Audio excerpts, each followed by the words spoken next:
practice lessons for attorneys. We're going to talk about metadata in a very broad sense.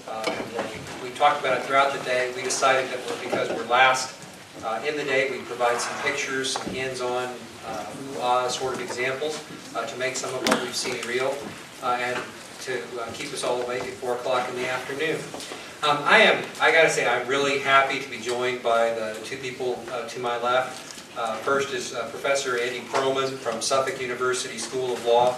I've known Andy for 6 or 8 years now, I guess. I gave a talk with him up in Boston a few years ago, and then we started blogging together with a group of other law professors, including Professor Friedman and John Steele and others at Legal Ethics Forum. And Andy's wrong most of the time when we talk about things, so we'll see about how that goes today. And to his left is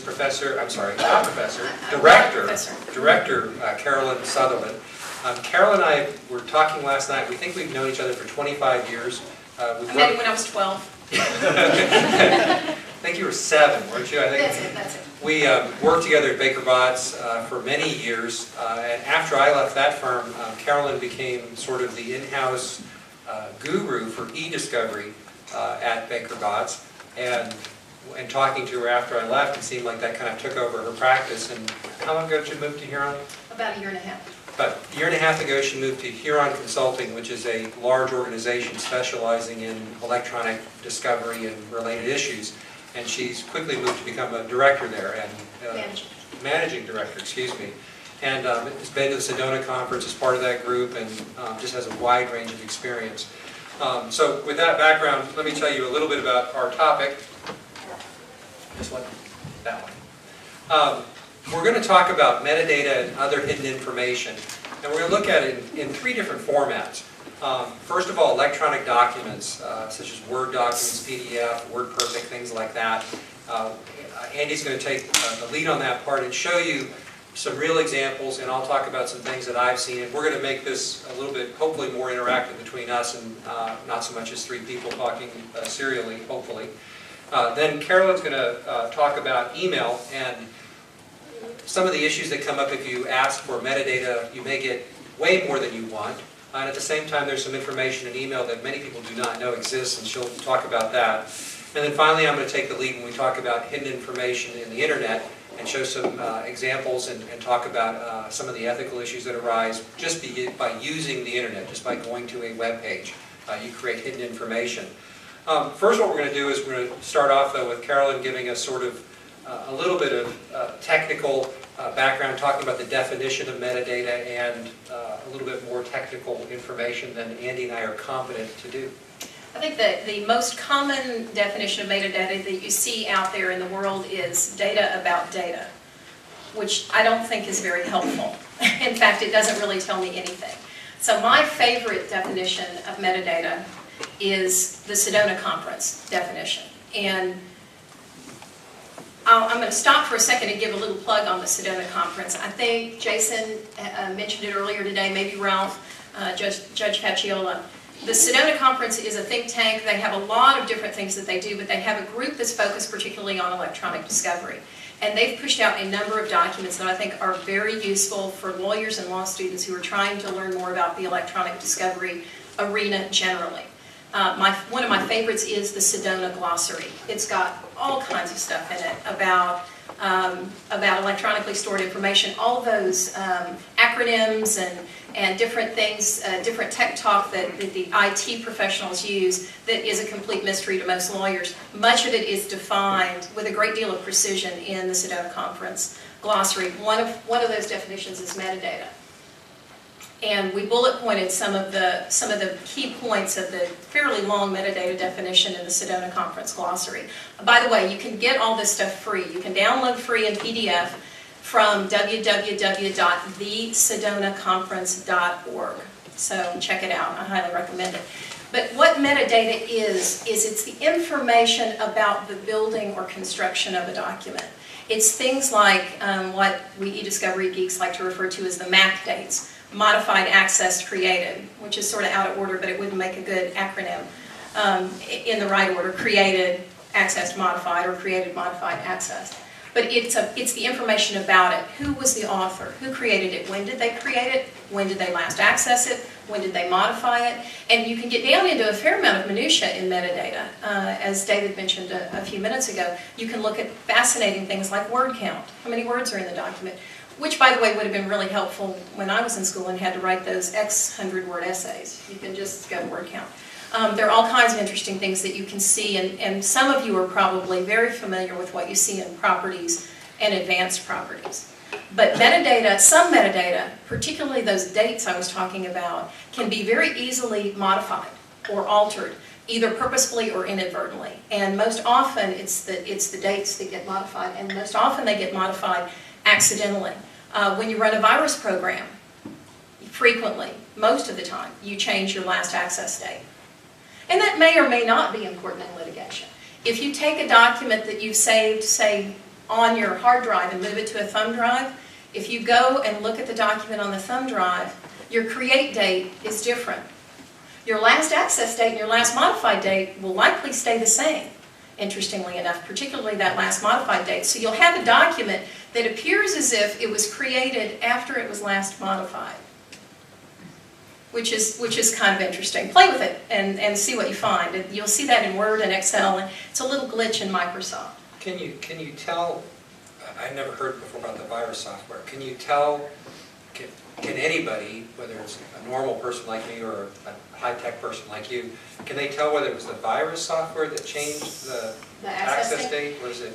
You can do it by deduction. You can't look at it and then investigate behind it and say, oh, that must have been what had happened. But if you look at, say, every document on a server, and every document has the last access date that's exactly the same, you can conclude that there was something going on there, most likely that a virus program was run that changed it. But if you take one of those documents and produce it in litigation and make a representation that indeed was the last access date by a human being, you could be in trouble unless you go in and investigate and find out that that's the situation. One of the other things about metadata is that there's a lot of it in all kinds of both electronic documents and in email. I've been told by people who are much more forensically, technically savvy than I am, that there are about between 140 and 200 metadata fields in email. So some of that probably matters in litigation. Most of what matters in litigation is probably in about 10 metadata fields. The rest of it, like font size and word count and that sort of thing, probably aren't going to matter in your litigation. But we do see that coming up a fair amount. And one of the things that I'm seeing in the discovery context is people are getting a general understanding that metadata is important. And they know they need to ask for it. So they start talking about it without really having an understanding of what it is and what aspects of metadata they want and what matters to them. And so you'll get agreements like, well, we agree to exchange all metadata fields. Really? Do you want to do that? Because that's going to get really expensive and kind of complicated. Instead, maybe what you're interested in are things like author, create date, last access date, modified date, and maybe an agreement on what date you're going to operate under, what's the most stable date, or what date of the three MAC dates could be what you need for your litigation. So think about, when you're thinking about metadata, don't think in terms of I want it all, because that can get very expensive. Think about in terms of what do I really want for this litigation. I want to know who created the document. I want to know when they touched it. I want to know if anybody else accessed it, and when, and who that might be. Okay, so what I'm going to talk about now, you've heard metadata over and over for much of the day, and I thought it would be useful to take a look at some actual examples of documents containing metadata and what kind of information you can get out of those documents. And they fall into three general categories. WordPerfect documents, Word documents, and PDF files. Those are just the examples I'm going to use, but really, as Carolyn was just saying, almost any electronic document, email, contains metadata. So these are just for illustration purposes. Let me start with WordPerfect, and let's imagine a hypothetical contract, and this is going to drive Monroe Friedman crazy because he's a contracts teacher, and he's going to hit a contract that looks like this. presumably any contract that you will create will be somewhat more elaborate than what you see behind me. It's a one-sentence contract, and let's imagine that you represent the seller of a piece of property. And the idea here is that originally you were going to, and actually this was a mistake here, you were originally going to ask for $750,000. Then your client says, well, why don't we ask for 1.25? And so you type that in, and it says 1.25. You save the document, and then you send it to the potential buyer. Okay, you originally had $750,000 in there, you changed it to 1.25, and you saved it. What you may not realize is that, particularly in older versions of WordPerfect, the changes that you make are saved with the document as a matter of a default. So when you send this document to opposing counsel, all they have to do is go back up to undo, and they can see that originally you had the $750,000 figure in there and changed it. Some of the newer versions of WordPerfect have, as a matter of default, the undo command shut off, and you have to affirmatively turn it back on. But in these older versions, if you're not careful and you're working in the native format of the document, and that is what you're transmitting to opposing counsel, you could be disclosing to your adversary information that you did not intend to disclose. Now, this is metadata in the broadest sense of the term, but it is a form of metadata because it's information contained in the document that you really can't see on the face of the document. If you were to have printed out this version of the document, all you would see is that. The information about $750,000 is information embedded in the electronic version, the native version of this document, and you can't see it on its face. But it could really be damaging if you're not careful. One of the things a small firm lawyer told me about when I was talking about metadata somewhere, he said, you know, my secretary goes in and turns this stuff on because, you know, I don't know about how many of you do this, but I would hack out a paragraph and then 2 revisions later I'd say to my secretary, you know that paragraph we hacked out, can you put it back in? And what this does is it saves it. You can actually get a list of the things and the secretary can say, oh, let's put this one back in. So sometimes the secretaries will turn this stuff on and you won't know it. They email you the document, you say, oh, it looks great, you email it out, and you just emailed out every change you made to the document. And the opposing counsel can just sit there and take a peek at it. And we'll get a little bit later whether opposing counsel should be allowed to go and peek at it, which is a separate question. So let me give you a couple of Microsoft Word examples. One very prominent example came out of litigation involving Merck and the Vioxx drug. And Merck had submitted a study to a prominent medical journal in Microsoft Word format that described the safety of Vioxx before it was released to the public. And then people started having heart attacks once a large number of people were using the drug, and there was an important issue in the case about when did Merck really know that this could be a consequence from using the drug. And so somebody went back, and I think it was one of the editors at the medical journal that received the original study, and looked at the metadata, or in particular the track changes, which had been submitted along with the Microsoft Word document. And contained in those track changes was a deletion to references of people having heart attacks while taking Vioxx, which was obviously heaven for the plaintiff's lawyers, and not something that Merck was particularly happy about. But it was contained in the Microsoft Word version of the study that they submitted to a medical journal. To use another example, this one's from the British government. They published this in Microsoft Word format. It was around the time before the invasion of Iraq, and as the title suggests, it was concerning the infrastructure of concealment, deception, and intimidation in Iraq. And the report allegedly draws on intelligence materials, confidential intelligence materials. The report is released, and suddenly there are these allegations that the British government wasn't really drawing on confidential intelligence sources. Rather, a large portion of the document was taken from a graduate student thesis in California. Well, that's an interesting allegation. How do you prove it? That you can go into the author history of the document, and this goes to what Carolyn was talking about, and see where the document came from. I was quite curious to see how this might be done.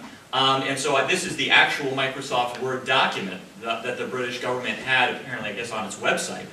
So I got a copy of it, and I went to the source of all information about how to extract electronic information, which is I went to a teenager, and the teenager directed me to a website where I could download for free software called Traceit software. And so after downloading that software, I ran this document through the Trace software. It produced this report, and it showed me the author history, the last 10 authors, and it takes you through a number of British government officials. And if you trace it back, ultimately this information was used to prove that the document and the information contained in it came from this graduate student in California. Rather embarrassing development for the British government, but just so that you know that the British government is not alone, let's look at the United States government, and in particular the Justice Department. This document was from the DOJ. They conducted a study about diversity within the Justice Department and attorney satisfaction within the Justice Department, and you can see the key findings of the study. Well, actually, you can't see the key findings of the study because they're all blacked out. And what a lot of people think is that if you convert a document into PDF, suddenly you've solved all of your problems. Not necessarily the case, because if you manipulate the PDF document after it's created, there is still information embedded in that document. And as is true here, what they did was they made a PDF document and then they just placed a black graphic image over the text. And so with a few keystrokes, what you can end up doing is simply removing it. And you can see that they said attorneys come from a wide range of demographic groups and they believe the department is a good place to work. However, in the second paragraph, the department does face significant diversity issues, minorities perceive unfairness in a number of human resources settings and this sort of thing.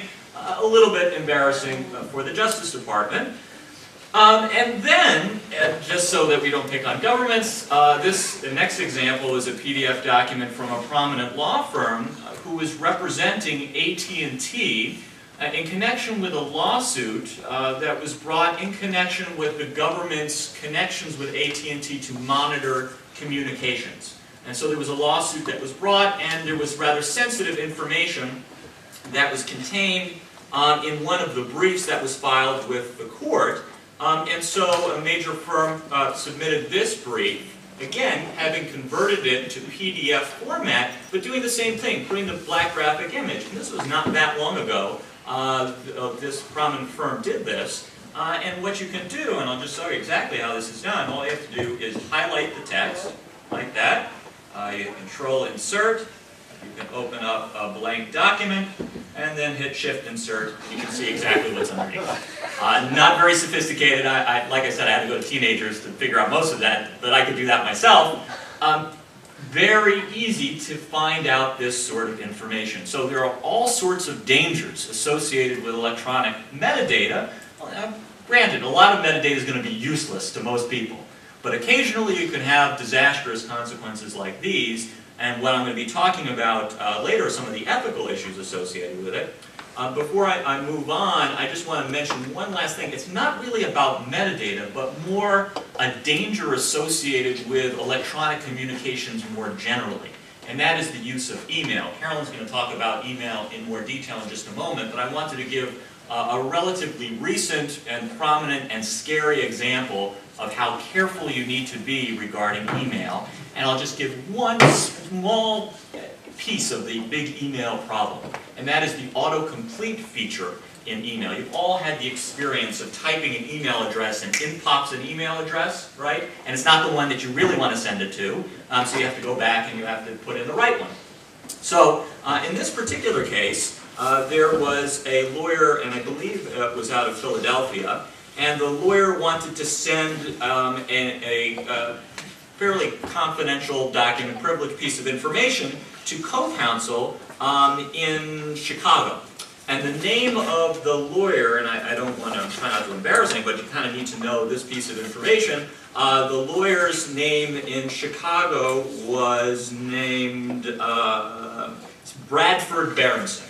And the reason that is important is because there happens to be a New York Times reporter named Alex Berenson, who also was in this particular lawyer's email address book. And so what ended up happening is that he sent the email to Alex Berenson and the information ultimately made its way to the front page of the New York Times.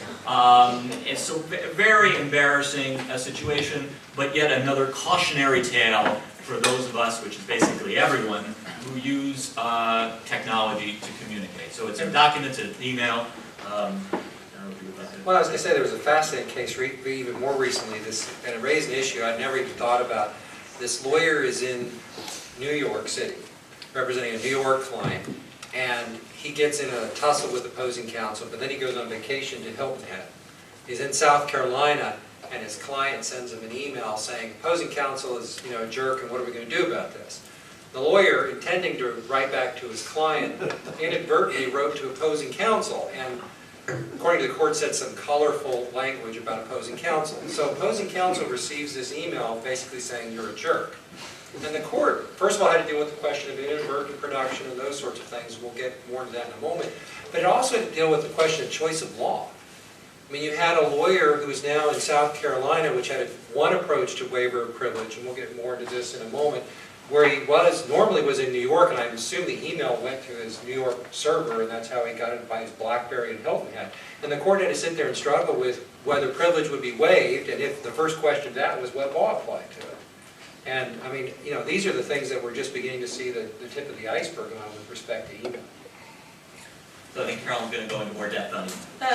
If you get on Amazon.com, there are at least 3 books that I'm aware of about how to write email and the dangers of email. And I think there probably should be more, but this is my personal favorite.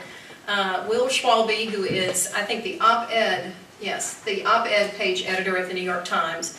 And, no, David Shipley's the op-ed editor at the New York Times. Will Schwalbe is editor with Hyperion Books, put this book together, and it's a very easy, light read. There are dozens of email stories that will frankly scare the crap out of you when you read this book, but it is fascinating and very interesting, and there's some insights on how to write an email that won't offend people. I understand that I've made some mistakes, like using the word please in email. Apparently that offends some people. And on the back are the 8 deadly sins of email.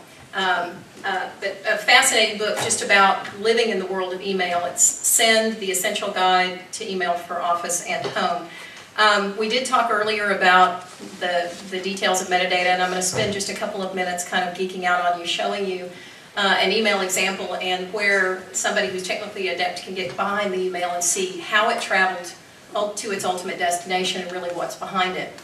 This is an email that I actually received. I'm a very good customer of the M&M Mars people. I have in my office and have for at least 20 years or so. Little M&M men, one shaped like a peanut M&M, only larger, and one shaped like a plain M&M. And it brings a lot of office camaraderie because I usually get visits. It's kind of that mid-morning lull, the coffee's starting to wear off. And then in the afternoon, and actually when David and I worked together, his lunch was frequently M&M. So I selected this email in honor of David just to show you a little bit about what you can find behind an email. If you'll just show the next slide. I'm not going to walk through this because this is just way too much information. But if you get behind an email, you can look in excruciating detail about where it came from and where it's going to. And what we'll find out here is that the sender of this email, or the email box that shows when I pull it up on my computer, doesn't actually exist. So the next slide will show you. It goes from an originating point and it relays through several computers, and it can tell you where it bounced and where those servers are, and you can track them by IP addresses.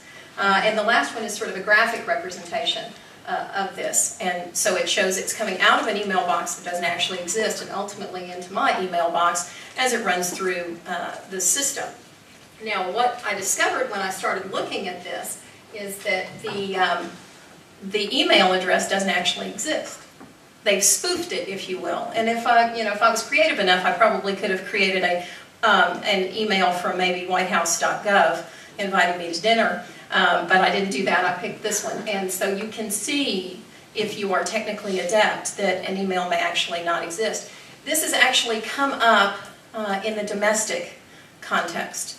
There was a case recently, an ugly divorce case, where the husband produced an email that was purportedly from the wife. It was vile, it was profane, it was rude, and it impacted the judge's perspective on who should get primary custody of the children. And the judge elected to hire an expert to look behind the email and discovered that indeed the wife did not send this email to the soon-to-be ex-husband. The ex-husband created the email and sent it to himself, but it looked like it came from her. So you have to be very careful about where the data may come from, and you need to be very careful about relying on the accuracy of what you see in an electronic document, as well as what you might not see in an electronic document. And then there's some ethical issues associated with this that I'm going to let you two talk about. I think I'm going to take the lead on this piece. So there are two different sorts of ethics issues when you're dealing with metadata. On the one hand, there are ethics issues for the person who is sending out electronic information, and then there are some ethics issues associated with somebody who receives an electronic document and whether or not you're allowed to mine the document for metadata. I'm going to talk first about the duties of the sending attorney, and then we'll talk a little bit about the recipient. Regarding sending lawyers, there was a New York opinion from a few years back that essentially said that it discussed what precautions a lawyer must take when sending electronic documents in order to prevent the disclosure of confidential information. And it concluded by saying that lawyers must, quote, exercise reasonable care to ensure that they do not inadvertently disclose their client's confidential information. Now, if you think that's vague, it gets worse. It says, what constitutes care will vary with the circumstances, and then reasonable care may in some circumstances call for the lawyer to stay abreast of technological advances and the potential risks in transmission in order to make an appropriate decision with response to the mode of transmission. Now it's clear, right? If it is, you let me know what that means, because I don't. So I think it's worth kind of breaking it out into two different contexts, non-litigation and litigation. Because I think the lawyer's obligations are going to be quite distinct depending on the context that we're talking about. Start with non-litigation. This is a scenario where there's really no circumstance where you're going to have to disclose the metadata to the other side as part of a transaction, and maybe they want it, maybe they won't close the deal unless they see certain metadata, in which case you can negotiate about it, but for the most part, it's not going to be essential that you be turning it over. So one thing I think that's important to do, to the extent that you can do it and you've got a limited enough universe of electronic information that you can figure it out, is to know what's in the metadata, to be careful about what you send across. Just to use that basic contract word-perfect document as the example, be aware, perhaps, that the different version of the document you created before might still be embedded in that document. Be aware of the content so that you're not disclosing something unnecessarily to your opponent. And be aware also of how you can extract metadata from documents. They're called metadata scrubbers, and these days most larger firms have metadata scrubbers built into their email systems, and I think Carolyn might talk a little bit about this in more depth later, because you basically exhausted my knowledge of scrubbers by saying metadata scrubbers. They basically just alert you if you're sending a document that has metadata in it, and they'll take it out. But there's more to it than that. But I think it's wise in the non-litigation context. There's no reason why you should be sending something with metadata intact, unless it's a situation where you really do want them to see the red line version of a contract, for example, and it's part of the back and forth of negotiation so that they can see where the changes were made. So there might be some circumstances where you intend to send them the metadata, but otherwise there's no reason to send them anything that they don't need to see. The other way of dealing with the non-litigation context is to agree in advance. If we're going to be sharing a lot of information, let's just agree up front we're not going to be looking at each other's metadata. And that should, to some extent, protect you. So that's another potential course of action here. And then the litigation context really raises a different set of issues, because many times an electronic document may contain relevant, discoverable information. And if you go about trying to eliminate that metadata before turning it over, that could be expoliation of evidence, and you could get into trouble for it. On the other hand, if the requesting party in discovery, and this goes back to the morning panel, If the requesting party just makes a generic document request and simply says, give me all of your electronic documents on such an issue, and doesn't specify that they want the native format or they don't specify that they want the metadata included, then you as the sending attorney might be able to decide, well, I'm just going to give them the PDF version of this document, which might remove some of the metadata that you don't want them to see. Now, if they go ahead and subsequently ask for the metadata, then you may have to disclose it. But I think there are some interesting nuances here for the sending attorney ethically. If somebody simply makes a generic request for electronic documents but doesn't specify the format or doesn't specify that they want the metadata, whether as the sending attorney you have any obligation to help them. Again, this goes back to some of the discussions we had this morning. But I think arguably my take on it would be the sending attorney is under no obligation to give this requesting party a version of the document that contains metadata unless they have asked for it. Seems to me somewhat analogous to a situation if a requesting party doesn't ask for a key piece of information. In a deposition or in a document request, if they don't ask for it, that's not your problem. They should have thought to ask for it. And I don't think it's any different here if a requesting party in discovery doesn't ask for the document in its native format or doesn't ask for the metadata. I think the sending attorney is under no obligation to produce it. So again, I think to kind of summarize what's going on here, the producing party in litigation should be aware of the content that's in the electronic documents, to the extent that that's possible. Again, sometimes the production can be so big that it might not be possible. The spoliation issue, be careful of eliminating metadata. If the metadata is being requested, you can't be eliminating it if it's discoverable and not privileged. On the flip side, if you are disclosing documents that contain privileged information, contain privileged metadata, that could lead to a waiver of the attorney-client privilege in certain circumstances in some jurisdictions, which is, I know, wishy-washy, but the law is really kind of all over the map regarding when you waive the attorney-client privilege when you inadvertently disclose information. And then finally, and this was alluded to this morning, there are these clawback agreements, and at least under the federal rules, you can now claw back information that you have already disclosed to the other side. And I think it was, I can't remember who it was that mentioned it, but that it's not being used very often because lawyers are just fearful that they're going to be... it was Chilton Gardner. Yeah, it was Chilton. Chilton had said that a lot of lawyers are just reluctant to take advantage of these clawback agreements because they don't want to let the cat out of the bag.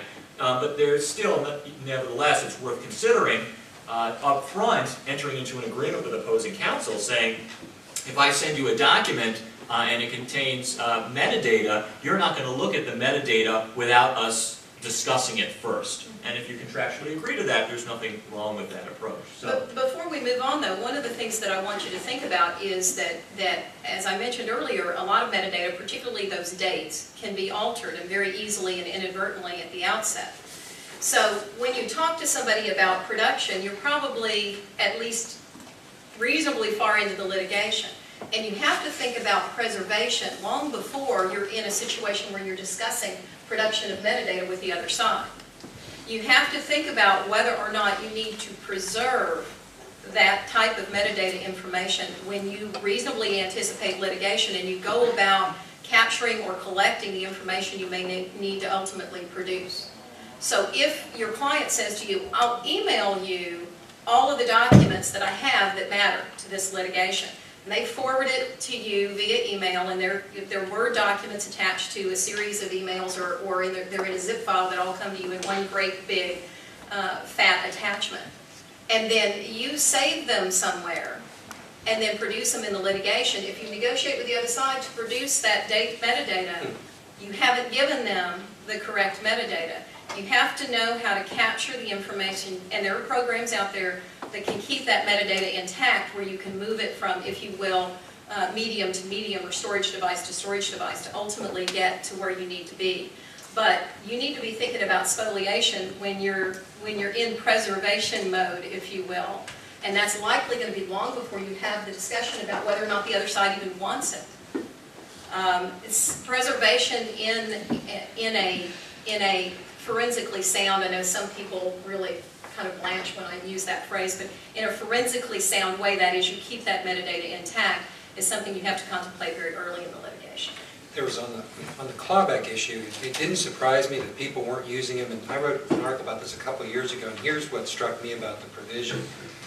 Normally, the rule is, the default rule is, if I don't exercise reasonable care, I waive privilege if I accidentally produce a privileged document to you. You and I can agree, as part of litigation, that we're not going to take that approach, that we're going to agree we're not going to assert inadvertent production waives privilege, and that's fine, as between us.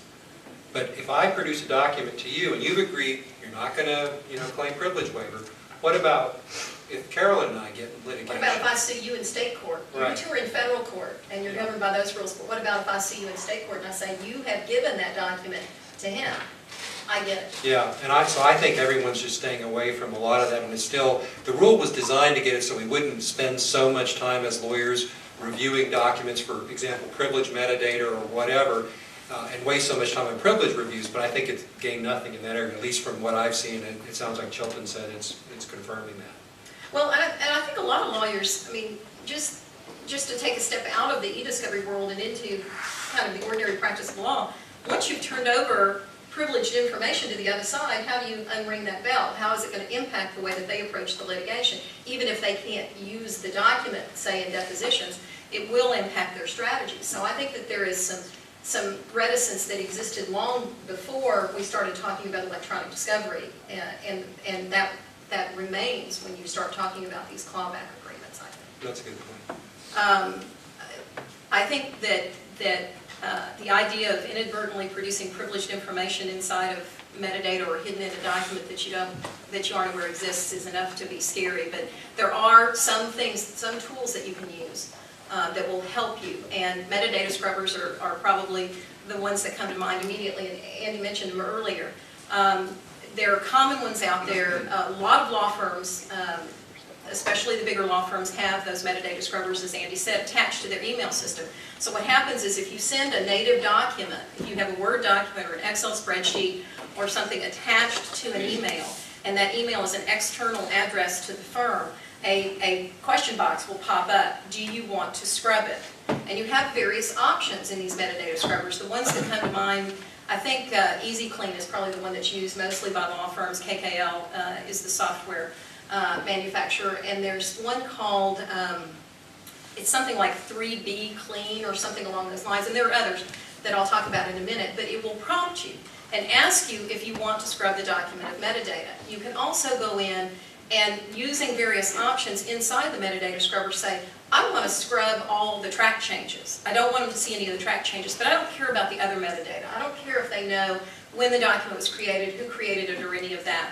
Or you can get very broad and it will scrub virtually everything out of a native document. So those are some options. Microsoft has a tool called Remove Hidden Data, RHD, that's available on XP and Microsoft Office 2003 that removes hidden data.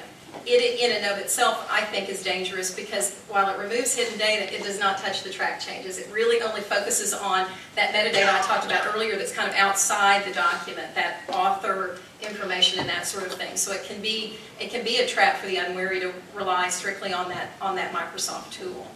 As Andy mentioned earlier, lots of different entities, governments, individuals, law firms, corporations have gotten in trouble over time with inadvertently producing metadata, and this has become such an issue with the United States government that the National Security Agency actually produced a paper called Redacting with Confidence, How to Safely Publish Sanitized Reports Converted from Word to PDF. And this is from, I love this acronym, the Systems and Network Attack Center, the acronym being SNAC, of the National Security Agency. And you can get this also on the internet, but it walks you through step by step how you take a document in Word that has things like track changes in it, that has other metadata information that you may not want to provide to the public, and produce it. So one of the things we talked about was buying, actually, spending the money to buy some sort of a metadata wiping program. But the other thing you can do is go through the many more manual steps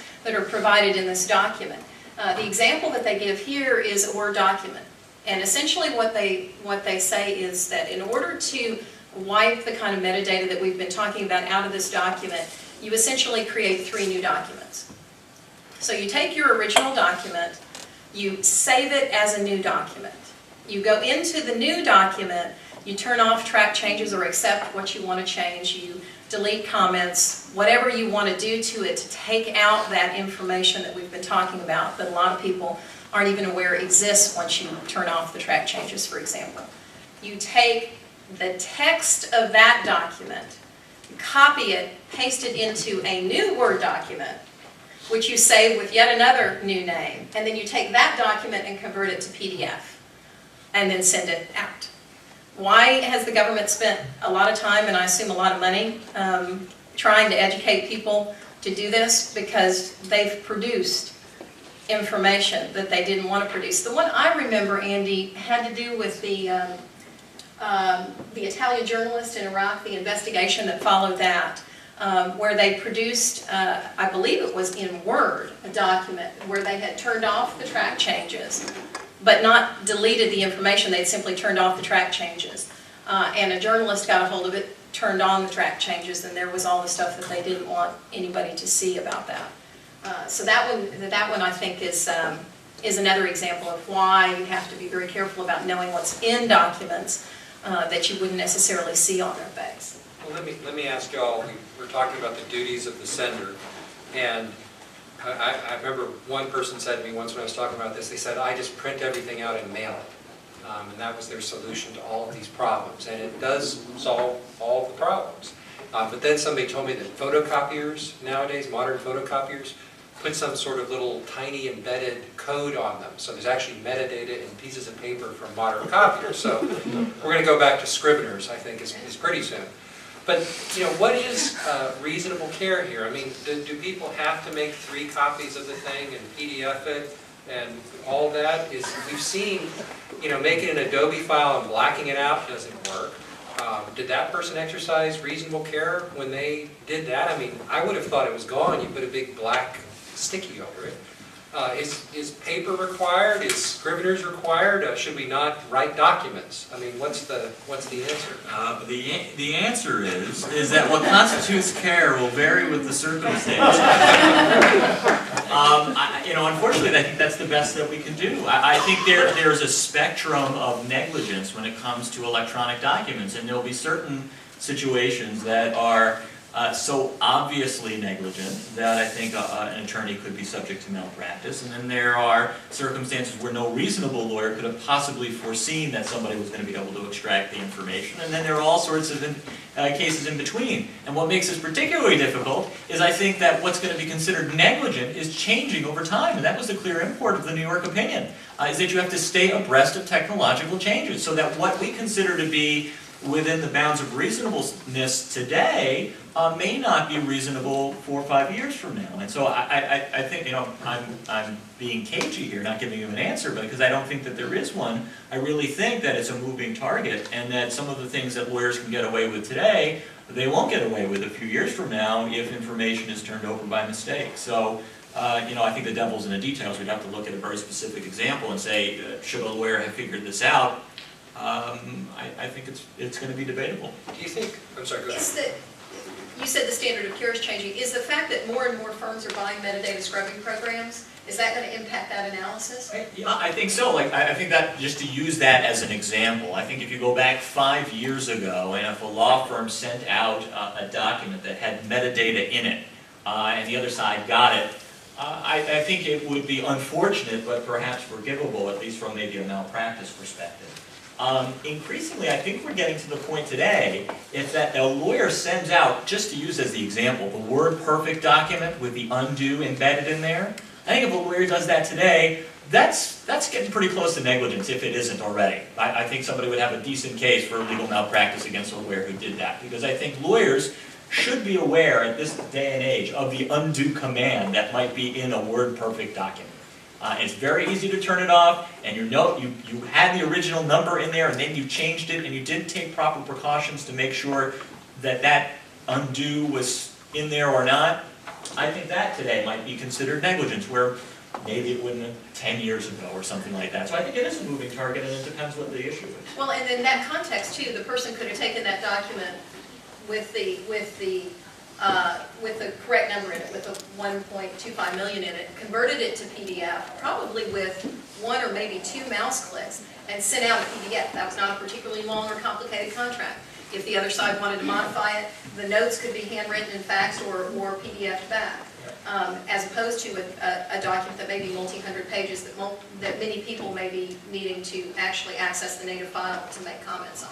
Right. So some of it may depend on the need for the document and the medium out of or by which you send it.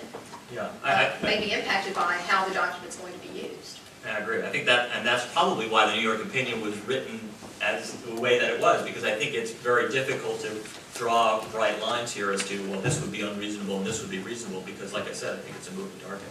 I know you'll disagree with me on this, so let me see what you think. I think that what you're saying is true in part, but I think you have to take into account the size of the firm where the lawyer is. I would fault more readily a lawyer at Baker Botts for emailing out that WordPerfect document than I would for one at, I won't name a small maker firm, or a solo practitioner, who may, who's busy, or those overworked indigent defense attorneys that we were talking about earlier. They've got more important things perhaps to worry about than reading the manuals for Word and WordPerfect. But what do you think? Is that a factor? I think it's debatable that it shouldn't be a factor. Oh, hey, that's a first. The standard of care in legal malpractice cases looks at the standard of care typically of the attorney in that state. Whether the standard of care is going to be different for a large firm lawyer than it would be for a small firm lawyer in this particular context, and you could make an argument that it should be. But something as simple as the undo command in a WordPerfect document seems to me sufficiently universalizable that I would not make a distinction between large firm and small firm. Whether there might be other circumstances where I could imagine it. For example, I'll give you the example, the Metadata Scrubber is it's an expensive product. Let's say, I don't know how expensive it is, but let's just assume that it's something that only larger firms are able to afford, and a solo practitioner doesn't have it. Would that be more forgivable because they don't have the resources to build in these extra protections? I think it would be a relevant factor, but I don't think it's one that would be forgivable in every circumstance. So it sounds like in order to avoid malpractice, everybody's going to have to get a scrubber or do the U.S. government 3-step. Well, I think there are lots of areas in the law where it doesn't matter what kind of practice you have, no matter how big or small, everyone has to take the same precautions. If you've got a trust account for clients, you shouldn't be overdrawing on that trust account. I don't care if you don't have a secretary, you don't have a lot of time, or how small your practice is. It's a violation, pure and simple. And I think there are some circumstances in the context of metadata where we're going to reach a point that every lawyer, no matter how big or small the firm, should be held to the same standard. See, it's interesting.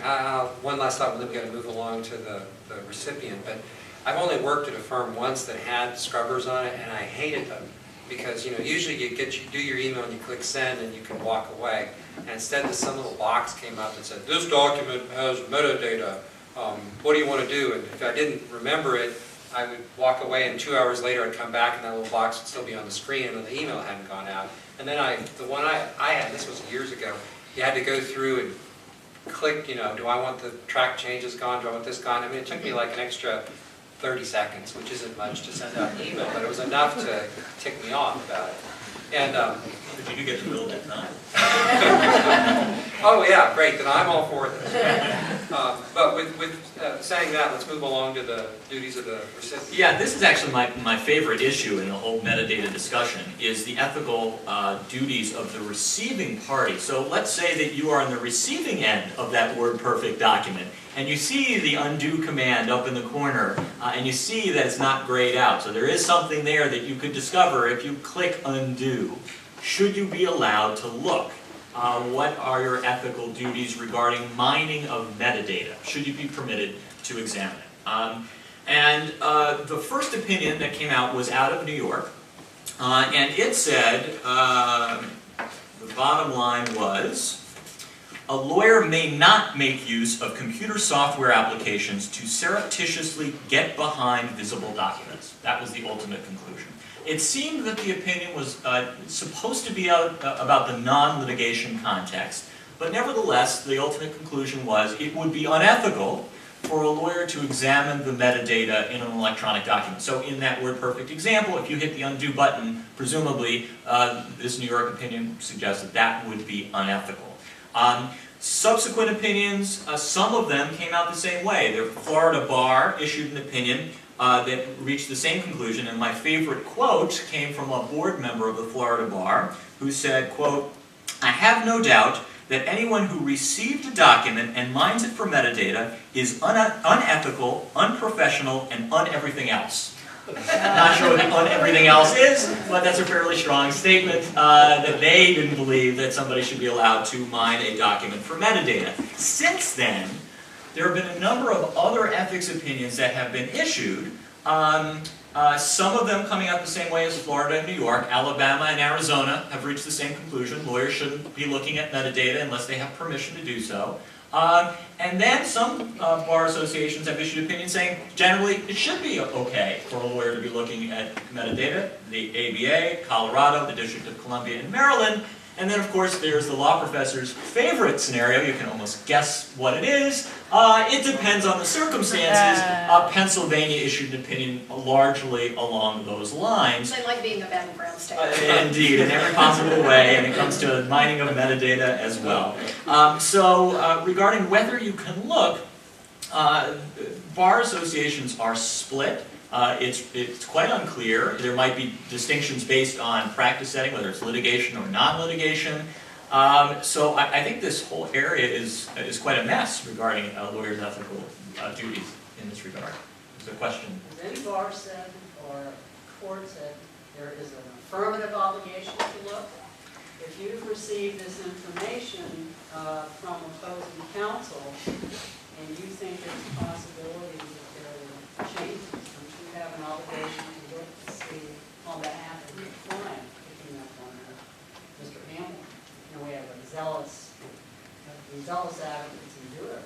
I think one could make an argument, and I bet the person 3 rows behind you can make that argument very convincingly. Monroe Friedman, I think, probably would take a view, maybe, I don't want to speak for him, but might take such a position that you would have an obligation to get the document. You know it's easy to look for it, might have information that's helpful to your client. Absolutely, you should be looking at it. I think the argument could be made. What's interesting about this issue, and I'll take a poll here, among the students in the room, how many of you think it should be ethical to mine metadata from an electronic document? How many think it should be ethical? Huh? Well, they download music. Well, I know. I'm going to get there. Okay, now how about among the lawyers in the room? How many of you think it should be ethical to look? Yeah. And I will tell you why in a minute. Okay, just for the record, so they're transcribing it, I would say the vast majority, 80 to 90% of the student hands went up, that they thought it would be ethical to look. Very few of the lawyer hands went up, thinking that it would be ethical to look. My sense has been that there's a very large generational divide on this particular issue. People who have grown up in the electronic generation think that when you send somebody a document, it's got lots of information. It's not just what you see on the face of the document. It's got lots of information in it. You sent it to me, why can't I look?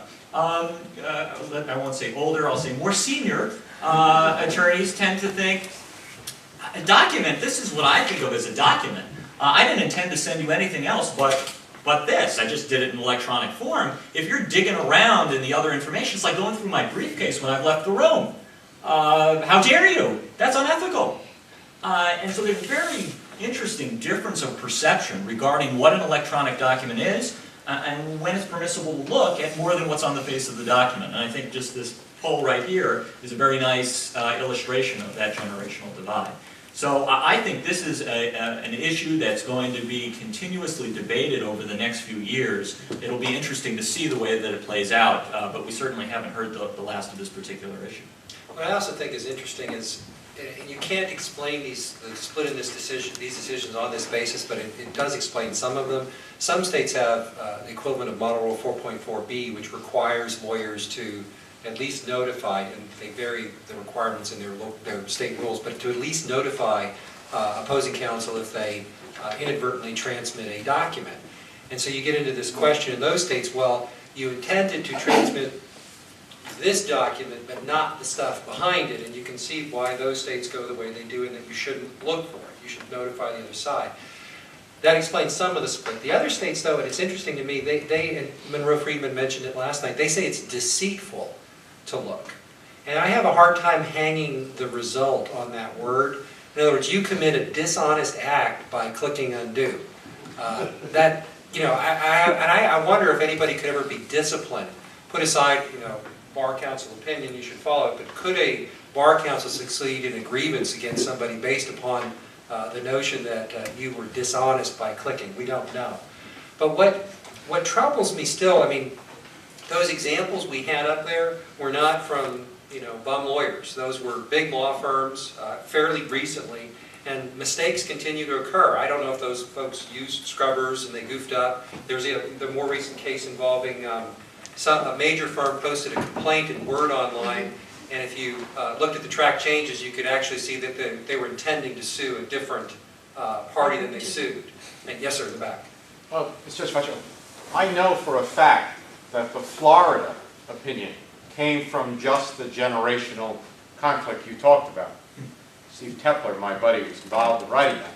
And there was a lawyer of an older generation who learned from that you could do it. And the analogy he used, interestingly, was, that's like I left my briefcase behind during a deposition, and you were rifling through it. He was bloody furious. Yep. And Steve tried to cool him down and came out with an opinion. And I wonder if that's part of this. He would say, would he not, hey, I didn't know that, and I was taking advantage of someone who did. That's not fair.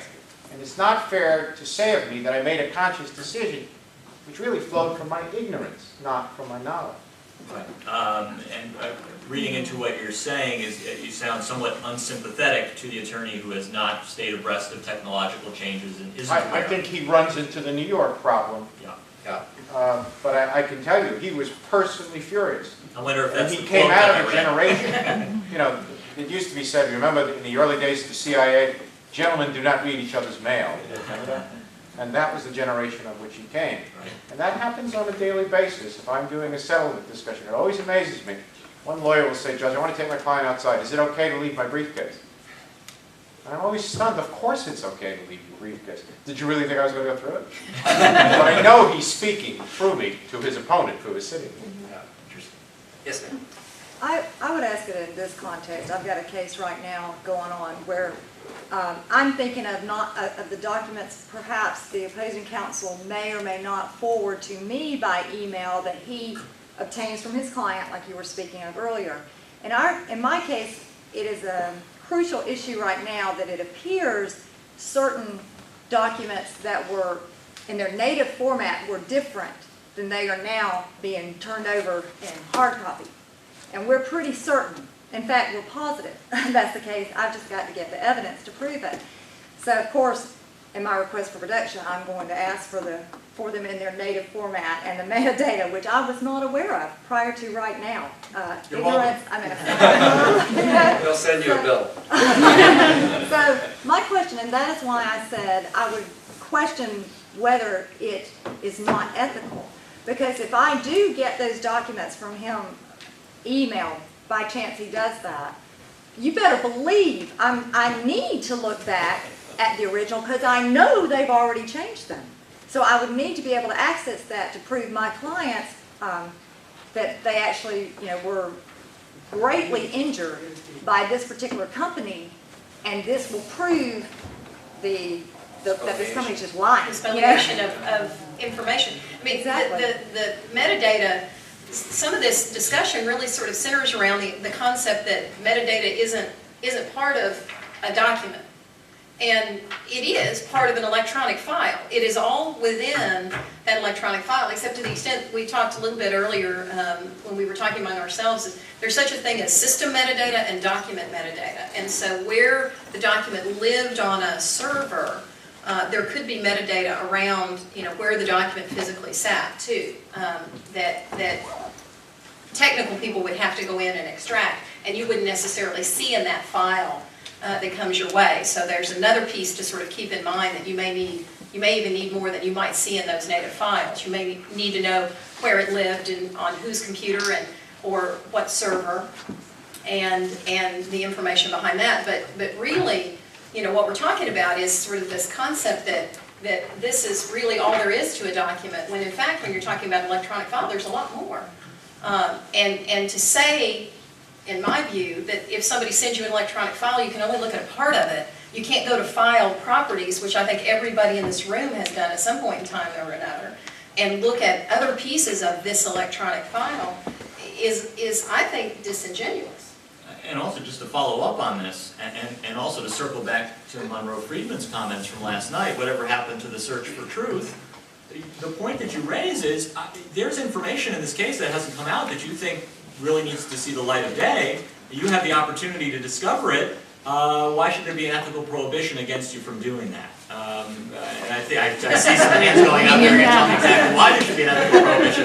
But I think Professor Friedman would certainly think that your observation is consistent with the point that he made last night. And I have to say, I would not go through an attorney's briefcase if they walked down. That, to me, without question, is unethical. That seems to be a conceptually different issue, completely. And even Florida doesn't prohibit or discourage looking through the metadata of a document produced in production. Right. And I think that's an important distinction that we're talking about here. In fact, you may have a duty to understand what information was produced. It may be outcome determined. Yeah, in Do discovery. you have to ask first? And so if you don't ask specifically for the metadata and electronic documents are produced, do you have to ask before looking at the metadata? If it's a production, of course not. No. But when you're talking about a personal lawyer who you know may be old and doesn't understand these things, who writes you a personal letter, only he sends it through the internet, and then you take advantage of his ignorance by doing something he doesn't have a clue that he told you and disclosed confidential information, you know you're taking advantage of him. You know you're exploiting his ignorance. You know you're finding out confidential information. And then you're secretly using it. That's what gets the Florida bar. I'm not defending it, but I'm giving you why they think this is unethical. Plus, they don't understand the limitations of metadata. They honestly think that there's all kinds of secret information in there. Anytime you ever did anything, it still stayed there if somebody's smart enough to mine it. And plus, how many clients are going to pay me to mine every darn email I get from opposing counsel? I've got 2 extra billable hours a day if I did that. That's a lot of money. Clients don't want that because 99, I would say 999 times out of 1,000, you don't get butt kiss out of this. Yeah. Well, but to your point, Ralph, the last native file that I got from a lawyer on the other side before I left the practice of law, I got from a lawyer who was about 3 years out of law school and somebody I consider to be technically savvy. So there was no gray hair involved. There was not a situation where there was that gender gap you were talking about. So would it be okay in that circumstance? I mean, I know she owns an iPod, she probably downloads music, she seemed otherwise to be technically savvy. In fact, we were having a discussion about the electronic discovery issues in the case. She sent me a native Word document, a letter. Can I look at the metadata in that one? Does your client want to pay you to do that on the off chance that your attorney might have been stupid enough to put something there of value, which probably they're not? I don't know. It comes back to the client. I don't think most clients are willing to pay me to do that. I'm going to, Professor Friedman, a comment, and then I'm going to move to our last topic real You quick. know that the older lawyer has not kept up on the latest development in the evidence rules, and you knowingly take advantage of it. Well, Unethical? there's an impartial third, the tribunal is going to sustain or not the objection. I mean, there's a judge there. That's his job. If I take advantage of Rule 502, for instance, in Clawback, it's not like you enforce it and the court says, yeah, Losey's right. Where have you been? We're not in that situation here. And I have read your email And you know, we've emailed, and you know, you didn't send me anything accidental. I don't know, because I didn't look. And if I did, I wouldn't tell the Florida bar. But you know what I mean? It's different than rules. It is the briefcase scenario. And the problem is, if in fact there was all kinds of valuable information that would help my client, then everybody would do it. But the truth is, there's usually nothing there. Not an issue for the court. The lawyer on the other side doesn't realize that there's a new rule that has not existed in that jurisdiction. That if you don't make a motion for judgment at the close of the plaintiff's case, you cannot ask for a new trial. Well, there, I agree with your scenario. I think you could take You advantage can of take it. advantage of that old... And honestly, I like where you're going with that, but we're not there yet because, you know, you're then positing lawyers have a duty to keep up with technology. And I agree with you. I agree with you, but the Florida bar does not. New York bar. Excuse me if I may, I have to go. It is my wife's birthday. Oh, And she has just, shall we say, suggested it is a good idea for me to catch an early one. thank I you just for want to coming. tell you how much I enjoyed myself. It was a magnificent performance, Thank one of the you. finest Thanks I've for ever coming. participated in. Thank you Thank very you. much. Good night. Excuse me for my It's interruption. okay. I'll make one last point about this, and then I'll spend about 2 minutes on our last topic because it's something that people don't see very often. The last point I'll make is this, and maybe this is the solution to this problem. Lawyers are planting fake metadata. I know lawyers who go around and put in fake stuff like that contract. They may have been willing to pay $500,000 for it. They put in 1.25, figuring, man, if we get 750, we're golden. So, you know, watch out for that. That may be the solution, is just put a bunch of fake stuff in there. The last topic is dealing with something, and I honestly didn't know about this till we started blogging a few years ago, and it's amazing what we can learn. It's a form of hidden data, and it shows up when we blog. And the first time it became a pertinence to me was about, what, 5 or 6 months ago? I got an email from John Steele, who blogs with us, and he said, David, you're becoming really popular. And what he then went on to explain to me was that some law firm in California had been searching the webpage where we blog for my name repeatedly. And we make money off of the number of hits we get. And Not so, much. yeah, it's like $80 a year, but we get about $81 out of it because of this. But it turns out I've been retained as an expert witness in a case. And the firm was just mining the heck out of our site, trying to find any place that my name mentioned. And I'm going to show you in a second, we can see, when you go to a web page, we can see what brought you to the web page, we can see where you are, we can see what time you came, and I'll show you some interesting information we've learned. One thing I've noticed, I do a statutory interpretation blog. There's a fellow whose name I will not mention, who ego surfs. About once a month he searches his own name on Google, and he comes to my web page and he finds his name there. And so I can see when he has done that. And then and I was thinking this morning when Ms. Frederick was talking about how she typed in Georgia porn lawyer, somebody at YouTube saw that somebody from the disciplinary council in Georgia was typing in porn lawyer and trying to find something. This, I don't know how easy this will be to read. This is from SiteMeter, which is behind our blog. And what this shows me is that somebody from the Pentagon, pentagon.mil, the Pentagon, and more specifically the Army Information Systems Command, whatever that is, I don't know. With a very specific IP address. They got their IP address. I don't know exactly who it was, but I've got it pretty close. Ran a search, and it says down there referring URL, and it tells me the search that they ran. And if I click on that, I can actually see the exact Google page they were looking at that brought them to our page. So I see people typing in Bob Smith, and I'll see all the stuff they saw, or whatever the phrase is that brings them to our page. So when you're out there surfing on the web, you may think that you are invisible, or that nobody knows who you are, or they can't tell who you are. But the old cartoon that on the internet nobody knows you're a dog is wrong. I can tell if you're a dog, I can tell what you're searching for. And I know with SiteMeter, if we pay a little bit more money, we can actually get even more information than we get on that basic page. We're just too cheap to do it. So hopefully, we're at the end of our discussion, but hopefully we've raised your awareness of some issues about hidden data, and you realize that Andy is wrong almost all the time, except when he evades the question. And he does that quite well. But thank you. If you'll please join me in thanking our panelists, and thank you all for attending.